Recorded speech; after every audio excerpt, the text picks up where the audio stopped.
করলাটা রান্না হয়ে গেছে, এখন আমি তুলে নিচ্ছি। খুব সুন্দর একটা কালার আসছে, দেখতে কিন্তু দারুণ লাগছে। তুলে নিয়ে তারপরে পরিবেশন করে নিচ্ছি, একদম রেডি হয়ে যাবে খাওয়ার জন্য। ঝোল ঝোল ট্যাংরা মাছ একদম রেডি করে নিয়েছি, দেখো খাওয়ার জন্য একদম রেডি। আর চলে আসলাম খেতে, খেয়ে দেখলাম ভালোই লাগলো, খুবই মজা লেগেছে খেতে। এভাবে বন্ধুরা রেসিপিটা ফলো করে একবার রান্না করে দেখতে পারো। প্লিজ বন্ধুরা ফুল ওয়াশ করে দিবে। নমস্কার বন্ধুরা, সবাই কেমন আছো? আমি পাপড়ি কিচেন অ্যান্ড ব্লগ থেকে চলে আসলাম নতুন একটা রেসিপি নিয়ে। এখানে নিয়ে নিয়েছি 7-8টা ট্যাংরা মাছ, আর এখানে নিয়ে নিয়েছি আলু, আর নিয়ে নিচ্ছি করলা। আজকে করলা দিয়ে আলু দিয়ে ট্যাংরা মাছ দিয়ে ঝোল করব। সাথে থাকো বন্ধুরা, দেখতে থাকো। আশা করি রেসিপিটা তোমাদের কাছে খুবই ভালো লাগবে। আর এখানে দেখো মাছটা বড় বড় সাইজের ট্যাংরা মাছ, নদীর মাছ। আর এখানে আলুটা আমি খুব সুন্দর করে বড় বড় করে কেটে নিয়েছি, আর করলাটাও কেটে নিয়েছি। এখন আমি ট্যাংরা মাছটা হলুদ লবণ মেখে ভেজে নেব। প্রথমে একটা কড়াইতে হলুদ আর লবণ দিয়ে আমি আলুটা ভেজে নিচ্ছি, আর একদিকে মাছটা ভেজে নেব। ট্যাংরা মাছের লবণটা দিয়ে দিচ্ছি, আর এদিকে হলুদটাও দিয়ে দিচ্ছি। এদিকে একটা লোয়ার কড়াইতে তেল দিয়ে দিয়েছে, এখন আমি মাছটা মেখে এটাই ভেজে নেব। মাছটা মাখা হয়ে গেছে।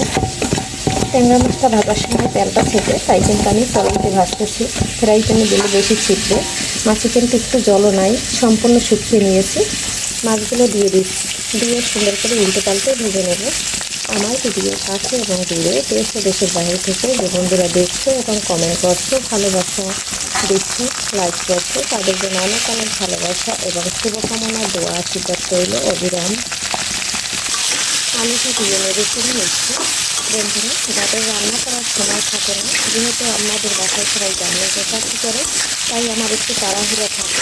তাই কিন্তু আমি এক চুলায় মাছটা ভেজে দিয়েছি, আর এক চুলায় কিন্তু আলুটা ভাজা দিয়েছি। এরপরে কিন্তু করলাটা দিয়ে কষিয়ে রান্না করে নিতে পারবো খুব ঝটপট জলদি। আর এভাবেই কিন্তু আমি তাড়াহুড়া করে ভিডিওগুলো করি। বন্ধুরা স্কিপ করো না, ভিডিওটা পুরোটা দেখে নেবে। আর তোমরা যদি স্কিপ করো তাহলে আমি এখান থেকে আগাতে পারবো না। সবাই আমার ভিডিওটা একটু ভালোবেসে দেখে নেবে বন্ধুরা। ভিডিওটা যতই খারাপ হোক, গার্মেন্টসে চাকরি করার পরে একটা ভিডিও তৈরি করার যে কত কষ্ট, সেটা শুধু আমরাই জানি। যারা চাকরি করে তারপরে ভিডিও তৈরি করে, তারপরে আবার সংসারের কাজবাজ সামলায়, তারা বুঝে যে কতটা কষ্ট। এদিকে দেখো আমার মাছটা একটা পাশ ভাজা হয়ে গেছে, একটা পাশ আমি উল্টে দিচ্ছি। আর একদম টাটকা ট্যাংরাগুলো, আর এভাবে টাটকা টাটকা ট্যাংরা খেতে পছন্দ করে বন্ধুরা, অবশ্যই কমেন্ট করে জানাবে। মাছগুলো খুব সুন্দর করে উল্টে দিয়েছি বন্ধুরা। ভিডিওটা স্কিপ করবে না, সম্পূর্ণ ভিডিওটা দেখবে। আর যদি ভালো না লাগে তাহলে ভিডিও ক্লিক করবে না বন্ধুরা, চলে যাবে, দেখবে না। ভিডিও দেখে না দেখে কোনো সময় কমেন্ট করবে না, ভিডিও দেখে তারপরে কমেন্ট করবে। সেই বন্ধুরাই দেখে বন্ধুরা, আমি সবার ভিডিও ফুল দেখে নেই। আর যদি সবার ভিডিও না দেখি, তাহলে আমার ভিডিও অনেক ক্ষতি হবে আমার চ্যানেলে। এর জন্য আমি সব সময় যত মিনিটের ভিডিও হোক আমি একদম ফুল দেখে নেই, কারণ আমার হইলো সবথেকে ছোটো একটা চ্যানেল।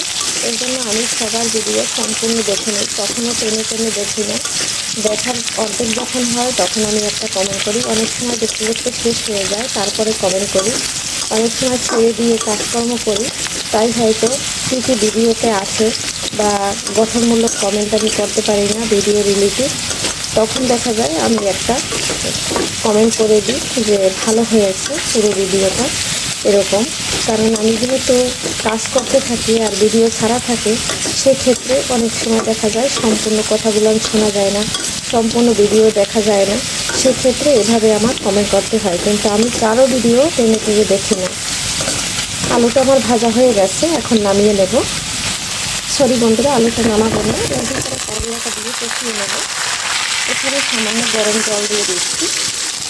এখন আমি হলুদ মরিচ লবণ যা যা লাগে সব কিছু দিয়ে কষিয়ে নেব। এদিকে দেখো মাছটা একদম ভাজা হয়ে গেছে, তুলে নেব। পরিমাণ মতো লবণটা দিয়ে দিচ্ছি, তাহলে করলাটা তাড়াতাড়ি সিদ্ধ হয়ে যাবে।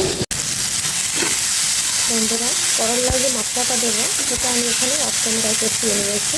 এখানে পেঁয়াজ দিয়ে দিয়েছি, আর একটু পেঁয়াজ বাটা দিয়েছি, একটু আদা বাটা, আর একটু জিরা, আর একটা তেজপাতা, এটা দিয়ে দিয়েছি অফ ক্যামেরায়। ক্যামেরাটা অন করতে মনে ছিল না, মানে ভুলেই ভয়েস দিচ্ছি কিন্তু ক্যামেরা অন করিনি। সরি বন্ধুরা, এটা একটু ক্ষমা সুন্দর দৃষ্টিতে দেখো। ভাজা হয়ে গেছে, নামিয়ে নিচ্ছি। দেখো বন্ধুরা, অফ ক্যামেরায় কিন্তু আমি পেঁয়াজটা দিয়ে দিয়েছি। তার কারণ এক হাত থেকে ক্যামেরা ধরি আর এক হাত থেকে ফ্রাই প্যান ধরে দিয়েছি, তাই কিন্তু আর দেখাতে পারি নাই। কারণ যেহেতু আমি হাতে ধরে ভিডিওটা করি। এখন আমি এই যে নেড়ে চেড়ে খুব সুন্দর করে কষিয়ে নিচ্ছি। এখন কিন্তু এখানে জিরা বাটা, মানে জিরার গুঁড়া, ধনিয়ার গুঁড়া আর মরিচের গুঁড়োটা দিয়ে দিচ্ছি। আর সামান্য একটু হলুদের গুঁড়া, যেহেতু আমি আলুটা ভাজার সময় হলুদ দিয়ে দিয়েছি, তাই হলুদের পরিমাণটা কম দিয়েছি। এখন আমি একদম সম্পূর্ণ কষিয়ে নিয়ে গরম জল দিয়ে দেবো, তাহলে কিন্তু আমার রান্নাটা খুব তাড়াতাড়ি হয়ে যাবে।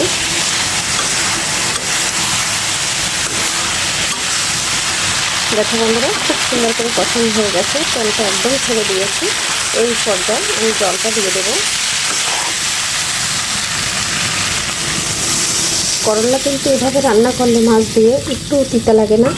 আর আমি কিন্তু একটু ঝোল ঝোল রান্না করব, তাই জলের পরিমাণটা একটু বেশি দিয়েছি। করলার ভিতর ট্যাংরা মাছটা দিয়ে দিচ্ছি। এখন কিন্তু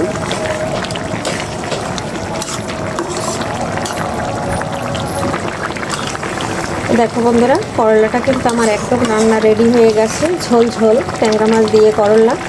আর এভাবে কে কে পছন্দ করো অবশ্যই কমেন্ট করে জানাবে। আজকের রেসিপি বন্ধুরা এখানেই বিদায় নিচ্ছি। পরবর্তীতে দেখা হবে নতুন কোনো রেসিপি নিয়ে। এ পর্যন্ত সবাই ভালো থাকো, সুস্থ থাকো। আগামী ভিডিও দেখার আমন্ত্রণ রইল। Bye bye.